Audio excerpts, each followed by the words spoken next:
ចាគ្រួសារជាគ្រឹះជាជំរកចិត្តមានញាតិជុំចិត្តពិតជាភ័ព្វសំណាងថែទាំចាស់ទុំ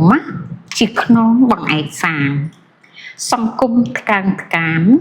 នាំមកនៅសន្តិភាពសូមជម្រាបសួរប្រិយមិត្តនិងមិត្តអ្នកស្ដាប់ទាំងអស់ជាទីមេត្រីស្វាគមន៍មកកាន់កម្មវិធី podcast របស់ KU Talk នៅក្នុងឱកាសទិវាអន្តរជាតិនៃគ្រួសារ15ឧសភា2026នេះ KU សូមនាំមកនៅសារអប់រំពិសេសមួយស្ដីអំពីតួនាទីរបស់មនុស្សចាស់នៅក្នុងគ្រួសារមនុស្សចាស់មិនមែនជាបន្ទុកឡើយប៉ុន្តែពួកគាត់គឺជាអ្នកថែរក្សានៅតម្លៃនិងសេចក្តីសុខនៅក្នុងផ្ទះគ្រួសារជាគ្រឹះមនុស្សចាស់ជាឫសគ្រួសារគឺជាកោសិកាសង្គមមនុស្សចាស់គឺជាឫសកែវនៃកោសិកានោះដែរបងប្អូនកូនក្មួយទាំងអស់ជាទីមេត្រីគ្រួសារមិនមែនគ្រាន់តែជាផ្ទះដែលយើងរស់នៅជាមួយគ្នានោះទេប៉ុន្តែវាគឺជាសសរស្តម្ភនៃសង្គមជាតិដោយដែលពាក្យស្លោកបានពោលថាបើគ្រួសារមានសុភមង្គលនោះសង្គមជាតិទាំងមូលក៏មានសន្តិភាពនិងការអភិវឌ្ឍដែរប៉ុន្តែគ្រួសារមួយមិនអាចរឹងមាំទៅបានឡើយ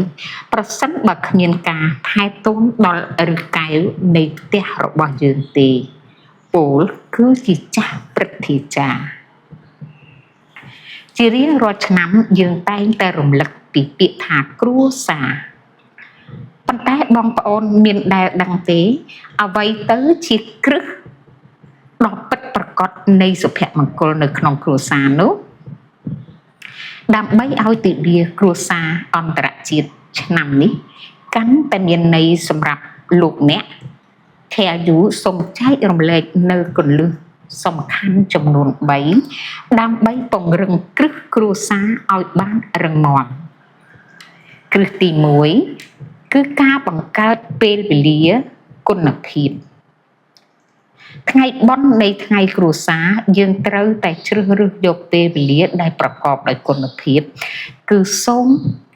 ត្រឹមតែផ្ញើសារទូរស័ព្ទអីសូមត្រឡប់ទៅផ្ទះដើម្បីជួបជុំគ្រួសារមាតាបិតាហូបបាយជុំគ្នាស្ដាប់រឿងអតីតកាលរបស់លោកយាយលោកតាដោយសេចក្តីសោមនស្សរីករាយការស្ដាប់របស់កូនចៅគឺជាឱសថដ៏ស័ក្តិសិទ្ធិបំផុតសម្រាប់ជួយឲ្យសុខភាពផ្លូវចិត្តរបស់មនុស្សចាស់ទី2ការគោរពនិងសាមគ្គីភាពសេចក្តីសុខនៅក្នុងគ្រួសារគឺកើតចេញពីការផ្ដល់តម្លៃឲ្យគ្នាទៅវិញទៅមកការបង្ហាញការគោរពចំពោះចាស់ព្រឹទ្ធាចារ្យគឺជាការអប់រំតាមរយៈទង្វើដ៏ល្អបំផុតសម្រាប់កូនចៅជំនាន់ក្រោយដើម្បីឲ្យពួកគាត់ចេះដឹងគុណនិងចេះស្រឡាញ់រាប់រកគ្នាទៅអនាគតទី3ការថែទាំប្រកបដោយវិជ្ជាជីវៈប្រសិនបើបងប្អូនរវល់នឹងភារកិច្ចកុំភ្លេចជ្រើសរើសយកការថែទាំមួយដែលប្រកបដោយបេះដូងហើយគ្រួសាររឹងមាំគឺជាគ្រួសារដែលសមាជិកគ្រប់រូបត្រូវបានថែទាំទាំងកាយនិងចិត្តនាងខ្ញុំសូមឲ្យទិវាអន្តរជាតិនៃគ្រួសារនេះคล้ายទៅជាការចាប់ផ្ដើមថ្មីពីពេលឥឡូវនេះដើម្បីត្រឡប់ទៅមើលថែគ្រឹះនៃជីវិតរបស់យើងឲ្យបានរឹងមាំតើបងប្អូនមានសកម្មភាពអ្វីខ្លះសម្រាប់គ្រួសារនៅថ្ងៃនេះសូមកុំភ្លេចចែករំលែកជាមួយយើងខ្ញុំផងណា